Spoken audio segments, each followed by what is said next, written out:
Hola, ¿cómo están? Dios los bendiga, es un gusto compartir este tiempo con ustedes. En esta ocasión vamos a comenzar con un estudio bíblico, vamos a estar estudiando la primera carta del apóstol Pablo a los Corintios, primera de Corintios, como usualmente lo conocemos.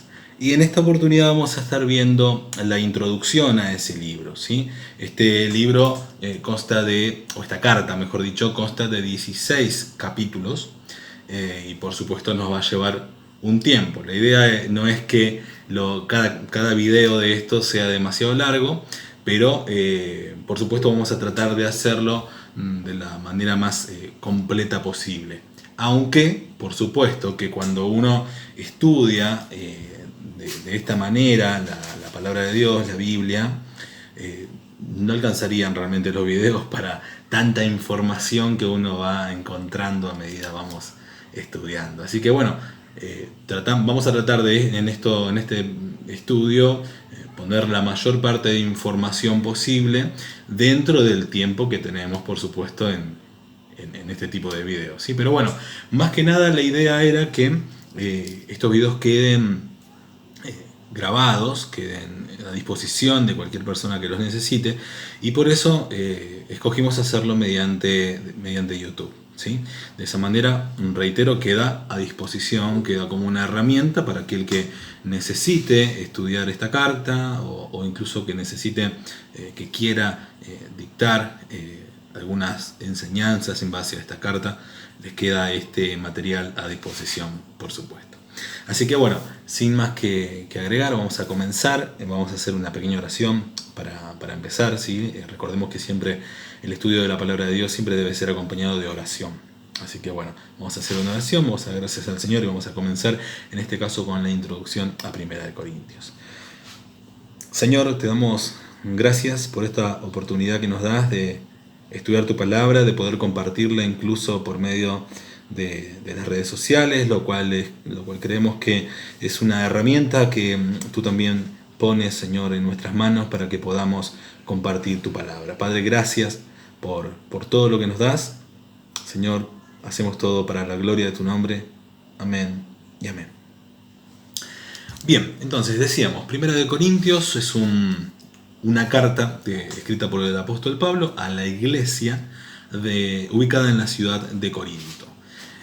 Yo acá voy a estar, ustedes van a notar, perdón, que voy a estar leyendo, por supuesto, porque claro, necesito hacerme un guión para aprovechar mejor el tiempo y que el video sea de esa manera más prolijo, más productivo, ¿sí? Permiso. Entonces, estos estudios son estudios que nosotros hemos preparado en base a fuentes muy buenas, como, bueno, no sé, podría nombrarles William Hendrickson, podría nombrarles comentarios de John MacArthur, teología de Wayne Grudem, de Louis Berkhoff, cuando corresponda, por supuesto. Pero estamos utilizando fuentes realmente muy buenas, muy confiables. Y lo que hemos hecho es una especie de compilación de todo eso.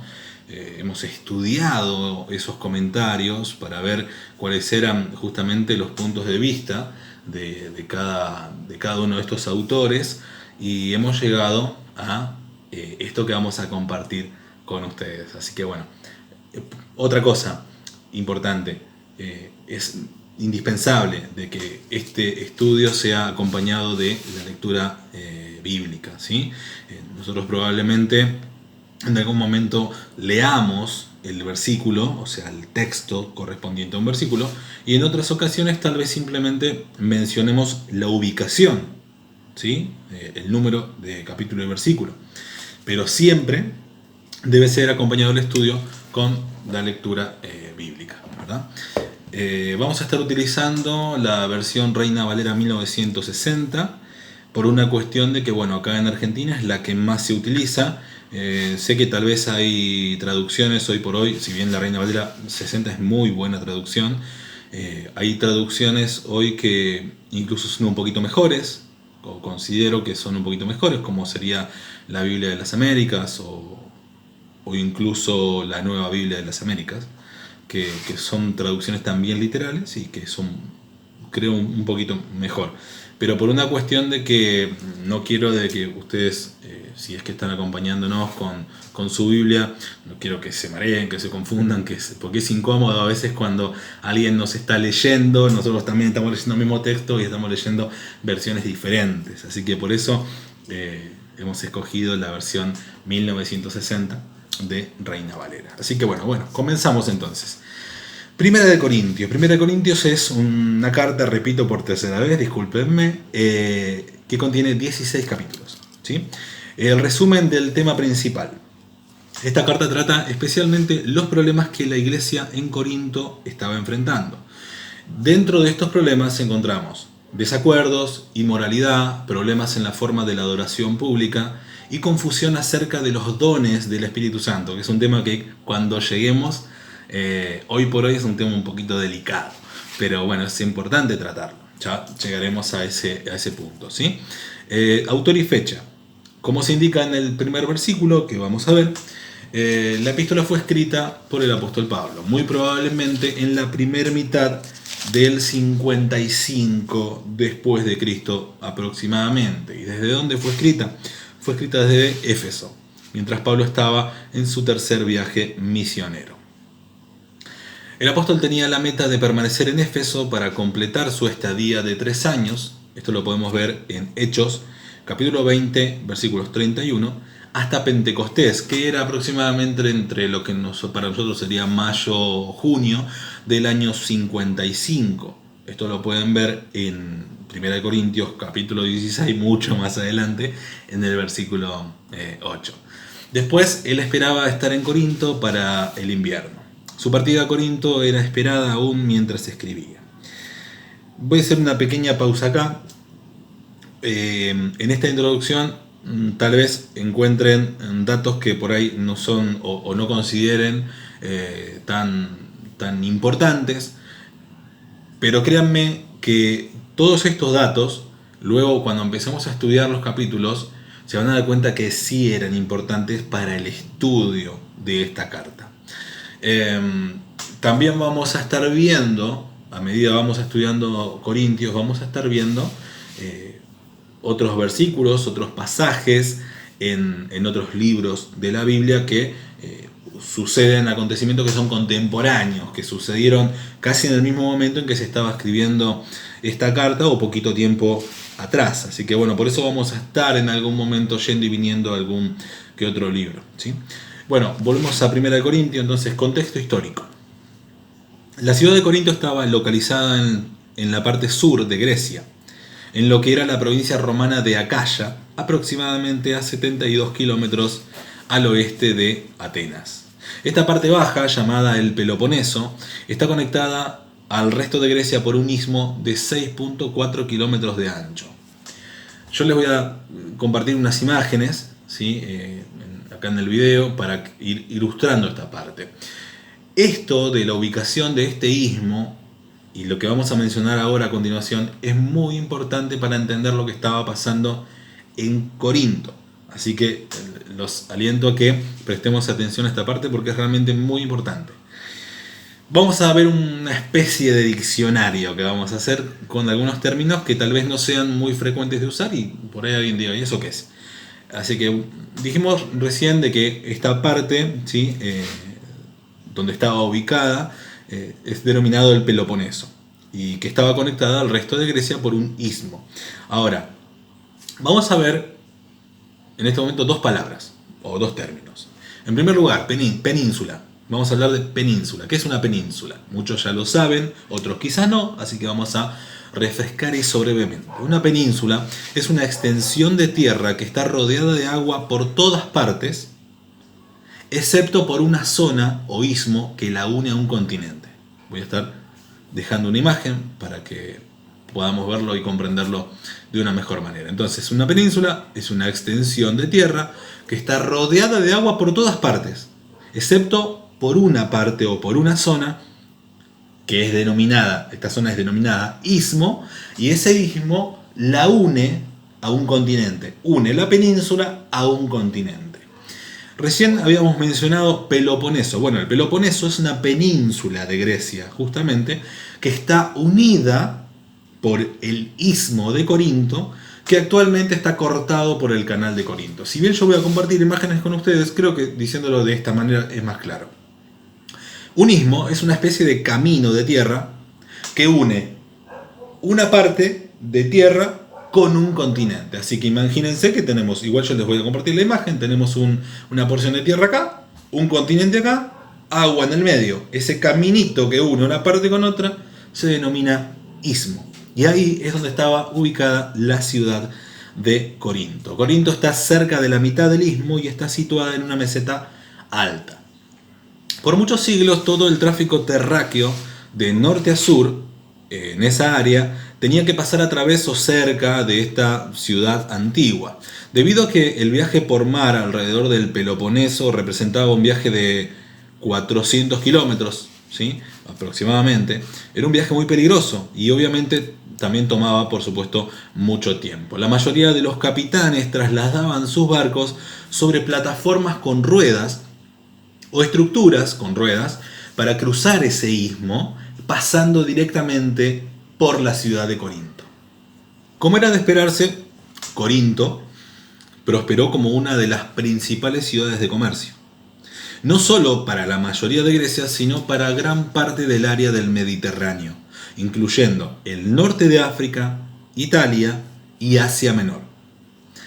Hasta aquí vimos un poquito de la ciudad de Corinto, lo ilustramos un poquito con las imágenes para saber dónde estaba ubicado y les reitero, es importante ver esto porque eso nos va a ayudar a entender por qué la iglesia de Corinto y la ciudad en general estaba bajo ciertas situaciones. Pero refiriéndonos a la iglesia de Corinto, esto de entender dónde estaba ubicada nos va a ayudar a comprender mejor en qué situación estaba la iglesia y por qué Pablo tenía que escribir esta carta. Por eso es importante esta introducción. Ahora vamos a mencionar un poquitito a un personaje histórico que, si bien no figura en la Biblia, es parte de esta historia y está bueno saberlo. Vamos a mencionar un personaje que se llama Periandro.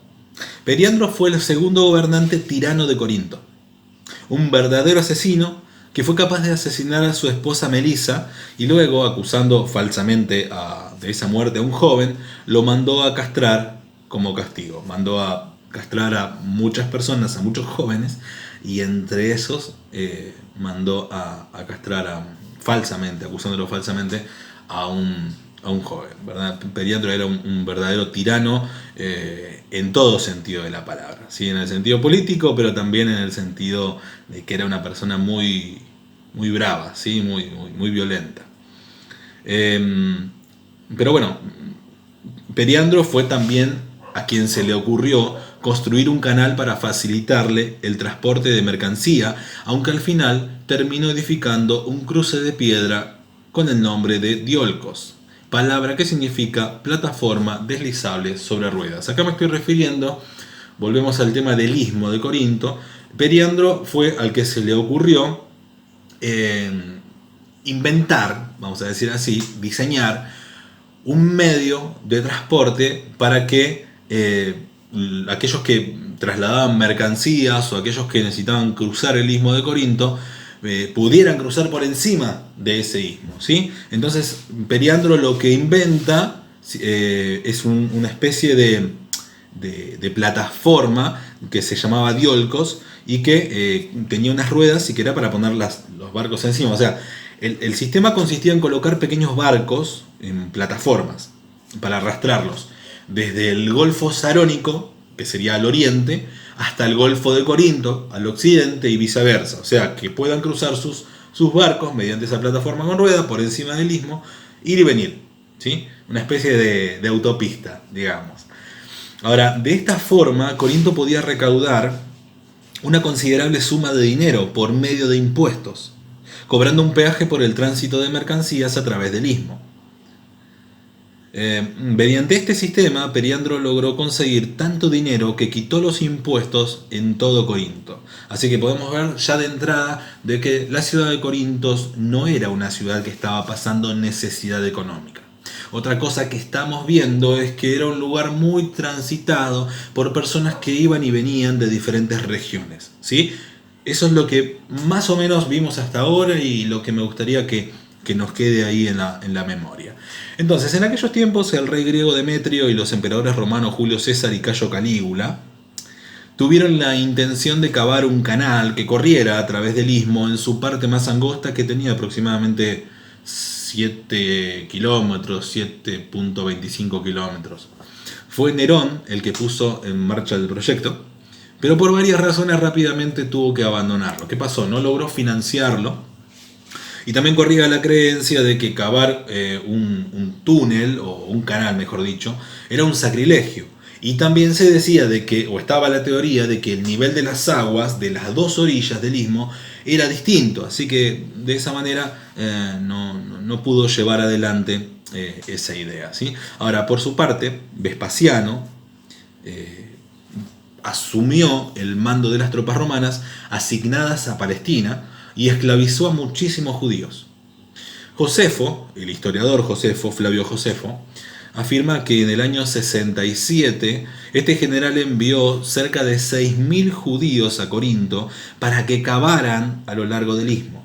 Finalmente, a fines del siglo XIX, miren, estamos hablando muy recientemente, en el año 1881 a 1893, ingenieros franceses construyeron y terminaron lo que hoy conocemos como el Canal de Corinto, que también podemos ver una imagen de eso, ¿sí? Ahora bien, hasta aquí hablamos del Canal de Corinto. Ahora vamos a hablar un poquito de algunas costumbres que habían en la ciudad de Corinto. En este caso vamos a hablar de los Juegos del Istmo. Los Juegos del Istmo. Ahora bien, los Juegos del Istmo eran uno de los 2 eventos, había muchos por supuesto, ¿verdad? Pero era uno de los 2 eventos deportivos más importantes de ese tiempo. El otro más importante eran los Juegos Olímpicos, que todos sabemos básicamente de qué se trata, ¿verdad? Ahora, los Juegos del Istmo eran llevados a cabo en Corinto durante el mes de abril, causando incluso más circulación de personas. Si ya dijimos de que circulaban personas por una cuestión de comercio, mucho más circulaban cuando se organizaban estos juegos. Así que aún por los estándares paganos de su propia cultura, Corinto se volvió tan moralmente corrupta, que su nombre mismo se volvió sinónimo de desenfreno y depravación moral. Ustedes habrán escuchado, quizás, cuando hablamos de esta carta a los Corintios, cuando estudiamos esta carta a los Corintios, que el término corintianizar llegó a ser un término que representaba inmoralidad descarriada y embriaguez desenfrenada. Pero este término corintianizar lo utilizaban los más paganos de la época, incluso entre ellos, para referirse a que alguien llegó al límite de la inmoralidad. Así que imagínense lo que llegó a ser, en cuanto a inmoralidad, la ciudad de Corinto. Y si hablamos de inmoralidad, podemos mencionar entre las cosas que pasaban en aquel tiempo, la prostitución que había en la ciudad. Al igual que la mayoría de las ciudades griegas antiguas, Corinto tenía una acrópolis. ¿Qué es una acrópolis? Es una ciudad alta, es una ciudad más elevada, la cual se elevaba a más de 600 metros y era usada tanto para la defensa como para la adoración pagana, por supuesto. Bien, el edificio más prominente en la acrópolis era un templo de Afrodita, conocida como la diosa griega del amor. Unas 1000 sacerdotisas, quienes eran prostitutas religiosas, se les llamaba así, vivían y trabajaban ahí, en ese templo, y trabajaban en esa ciudad. Así que bajaban a la ciudad en la tarde para ofrecer sus servicios a los hombres de la ciudad y visitantes. Así que imagínense lo que eran las tardes en Corinto. 1000 prostitutas bajaban a la ciudad a ofrecer sus servicios. Servicios que por supuesto eran aceptados, ¿sí? Vamos a hablar ahora un poquito de la fundación de la iglesia de Corinto. La iglesia de Corinto, o en Corinto, fue fundada por Pablo en su segundo viaje misionero. Esto lo podemos ver en Hechos capítulo 18, versículos 1 en adelante. Como era costumbre de Pablo predicar primero a los judíos, aunque su llamado era predicar a los gentiles, su ministerio comenzó en la sinagoga, en donde era ayudado por dos creyentes judíos, que se llamaban Priscila y Aquila, con quien vivió durante un tiempo y quienes eran compañeros de oficio. Poco después, Silas y Timoteo se unieron a ellos y Pablo comenzó a predicar aún más intensamente en la sinagoga. Pero cuando la mayoría de los judíos rechazaron el evangelio, él dejó la sinagoga, pero no antes de que Crispo, uno de los líderes de la sinagoga, su familia y muchos otros corintios se convirtieran al Señor escuchando la predicación del evangelio por medio del apóstol Pablo. También lo van a ver si leen Hechos capítulo 18. Nosotros no lo vamos a leer, pero los animo a que lean Hechos capítulo 18. Problemas en la iglesia. En el capítulo, estamos hablando ahora de Primera de Corintios, ¿sí? Específicamente. En el capítulo 6 de Primera de Corintios, versículos 9 y 10, Pablo hace una lista de algunos de los pecados específicos por los cuales la ciudad de Corinto era conocida y que antes habían caracterizado a muchos creyentes en la iglesia que estaba ahí. Pero algunos de los peores pecados todavía se encontraban entre ciertos miembros de la iglesia. Uno de esos pecados, el incesto, era condenado aún por los gentiles más paganos. Esto lo vamos a ver, y si quieren léalo, se adelantan un poquito, después volvemos. Capítulo 5, versículo 1. Vamos a leerlo un momento. Vamos a adelantarnos un poquitito, solo para ver eso. Capítulo 5, versículo 1 de Primera de Corintios. Dice: de cierto se oye que hay entre vosotros fornicación, y tal fornicación, o sea, un tipo de fornicación, cual ni aún se nombra entre los gentiles, tanto que alguno tiene la mujer de su padre. Así que miren cómo Pablo expresa de que ese tipo de fornicación ni siquiera era nombrada por los gentiles. En este caso, cuando está hablando de gentiles, en este caso, por el contexto, no está hablando solo de personas que no nacieron en la ciudad de Israel, ¿sí? Sino que está hablando de paganos, en este caso. No siempre que se menciona el término gentil se habla de paganos. En muchísimos casos, cuando se habla de gentiles, se habla de personas que no nacieron en la ciudad de Israel. Ahora bien, la iglesia de Corinto estaba dividida, y esto es lo primero que vamos a ver, estaba dividida entre seguidores de distintos predicadores. ¿Y quiénes eran esos distintos predicadores? Bueno, tenemos para empezar a Apolos. Apolos era un judío nacido en Alejandría, en Egipto, que habiendo creído en Cristo se convirtió en predicador. Apolos era muy elocuente con sus palabras, hablaba muy bien y muy diligente en su predicación, no era un vago, ¿sí? Era una persona que realmente le ponía énfasis, le daba importancia a la predicación, se lo tomaba muy en serio, aunque en principio Apolos no conocía más que el bautismo de Juan. ¿De qué estamos hablando? El bautismo de arrepentimiento, ¿sí? Luego en Éfeso fue instruido por Aquila y Priscila, quienes le brindaron más información acerca del mensaje de Jesucristo. Apolos predicó en Corinto luego de que el apóstol Pablo fundara la iglesia, y algunos de sus admiradores formaron su propio grupo, digamos, y de alguna manera se apartaban del resto de la congregación. Cualquier parecido con la realidad es pura coincidencia, ¿verdad? Y lo mismo sucedía con quienes decían ser seguidores de Pablo o de Pedro o de Jesús. El mayor problema de la iglesia de Corinto era su mundanalidad. No lograban divorciarse de la cultura que los rodeaba, ni de las costumbres y prácticas que realizaban antes de conocer el Evangelio. Eran egoístas, inmorales y paganos. Pablo tuvo que escribirles esta carta para corregir esas situaciones y para decirles a los verdaderos creyentes que debían separarse de aquellos que, diciendo ser cristianos, continuaban practicando este tipo de cosas. Es más, les mandó a expulsarlos de la congregación. Pero entiéndase, Pablo no está enseñando de que la congregación debe separarse de aquel que cae en pecado, o que peca, o que... No, está diciendo que se separe de los hipócritas, de los mentirosos que se hacían llamar cristianos, pero en realidad voluntariamente y sin ningún tipo de pesar, continuaban practicando esas cosas que hemos mencionado. Así que bueno, Pablo les aconsejó que se separaran de esas personas, y es más, en un momento llega a decirles que era necesario incluso expulsarlos de la congregación. Antes de que él escribiera esta carta inspirada, Pablo le había escrito a la iglesia otra correspondencia, que lo pueden ver en capítulo 5, versículo 9, la cual también era con el propósito de corregir su conducta. Debido a que una copia de esa carta nunca ha sido descubierta, se ha referido a ella como la carta perdida.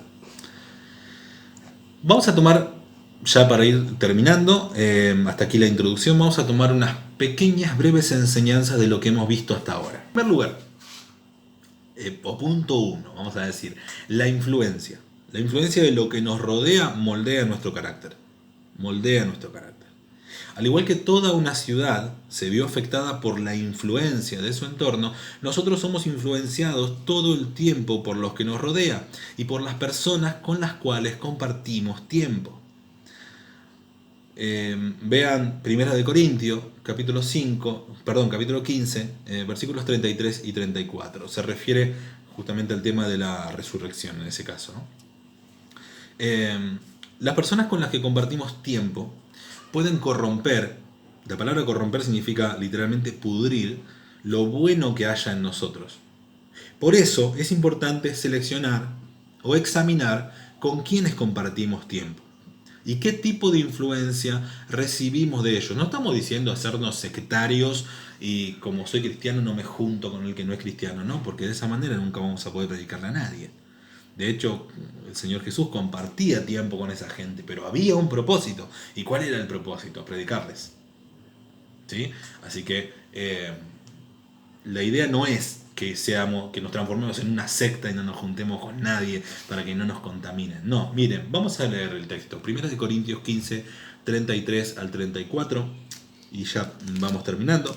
Pero 1 Corintios 15, estamos en la introducción y por eso me tomo la libertad de adelantarme tantos capítulos. Después vamos a ir más ordenadamente. 1 Corintios capítulo 15, versos 33 y 34, dice así: no erréis, las malas conversaciones corrompen las buenas costumbres. Relaciónenlo con lo que vimos de Corinto, de la introducción de Corintio, y relaciónenlo con nuestras vidas, ¿sí? Dice el versículo 34, velad debidamente y no pequéis, porque algunos no conocen a Dios, para vergüenza vuestra los digo.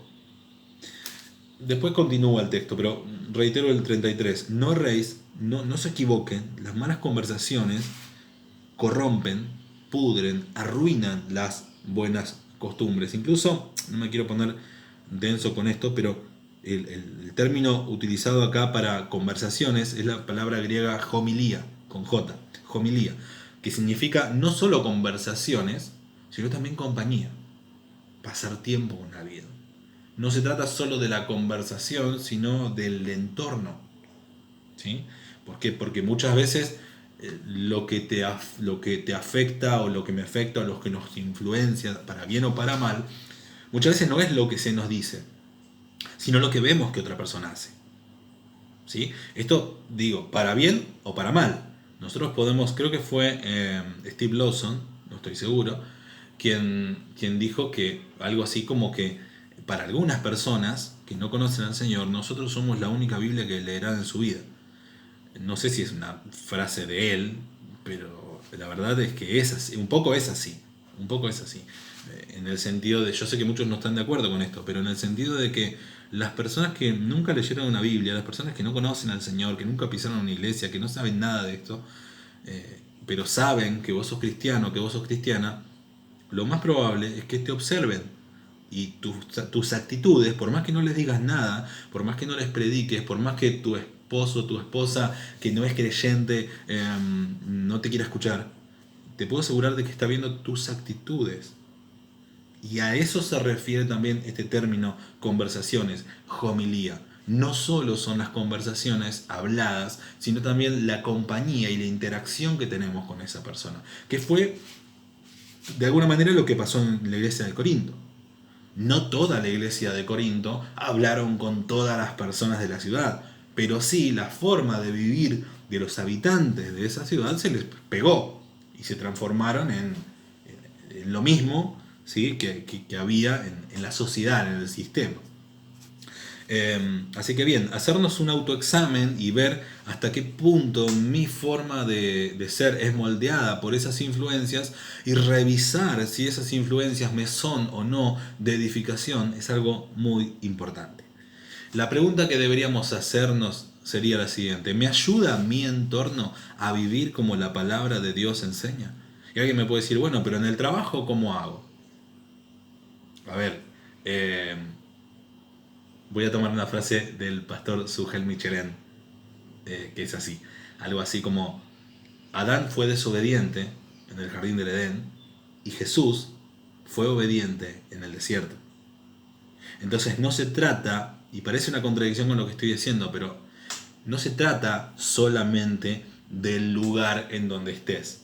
Mayormente tu obediencia, mi obediencia a Dios, se trata y se basa, se sostiene por medio de la comunión que tenemos todos los días con Dios, con la lectura de su palabra, con la oración.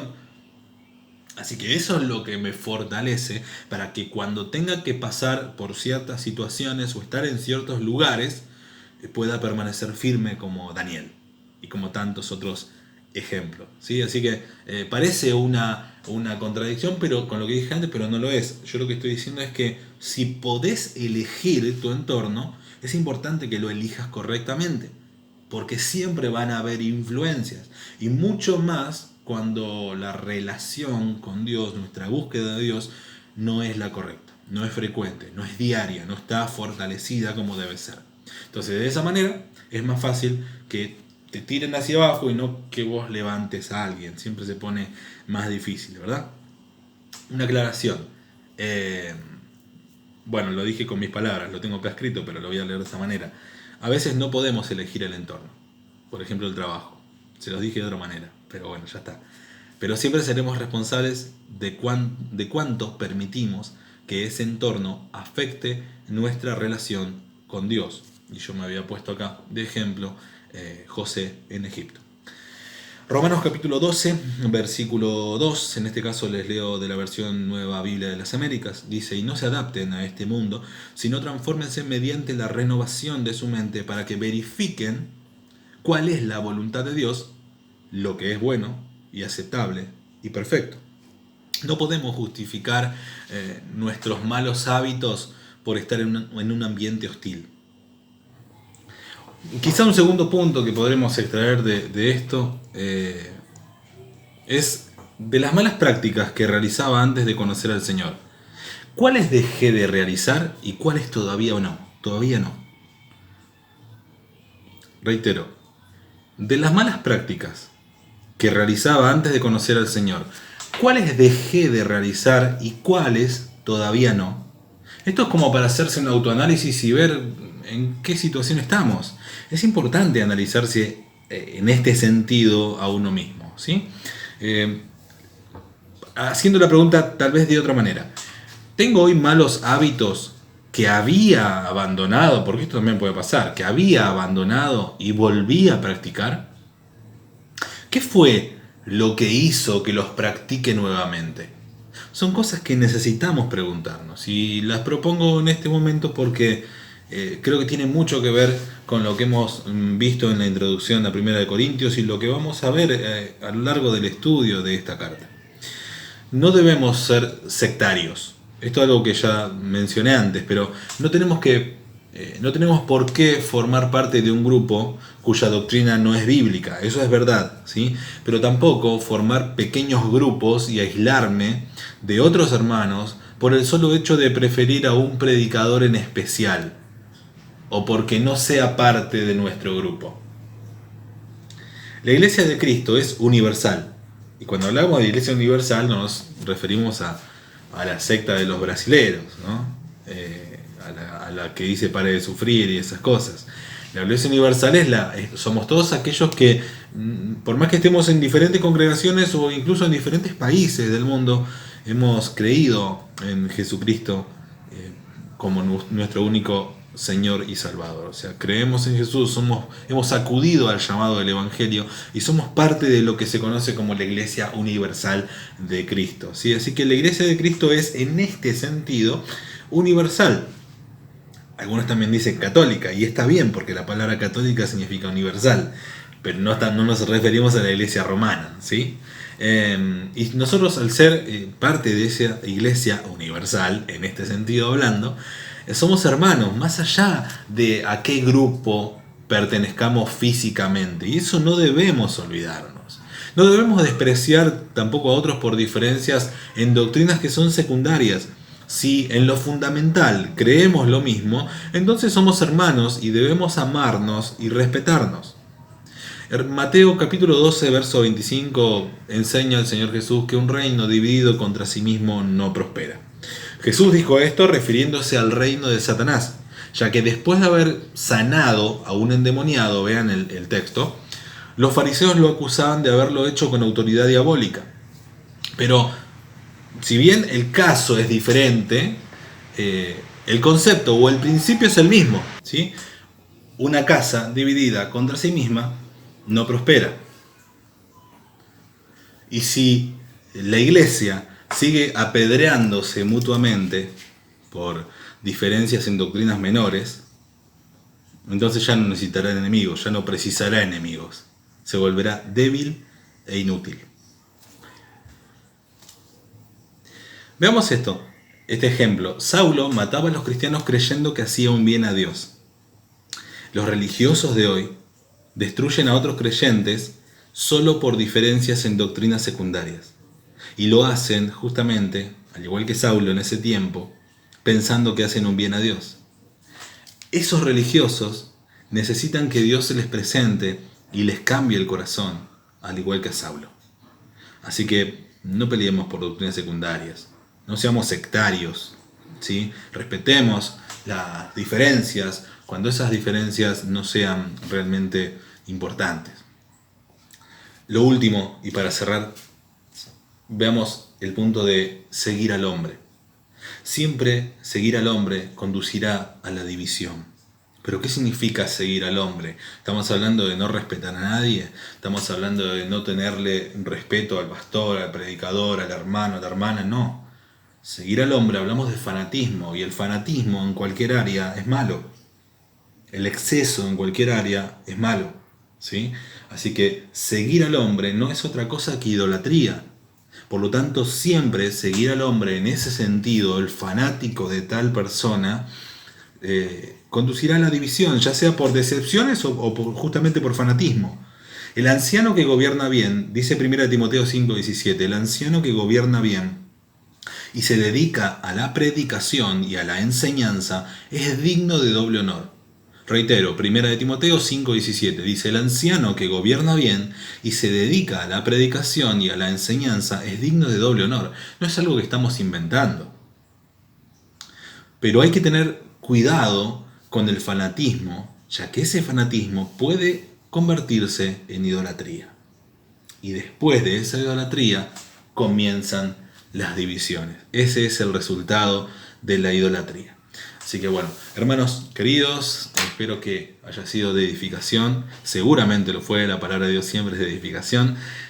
Próximamente estaremos entonces continuando ya de lleno, ya entraremos de lleno con el capítulo 1 de la primera carta de Pablo a los Corintios. Dios los bendiga, gracias por compartir este tiempo con nosotros. Nos vemos.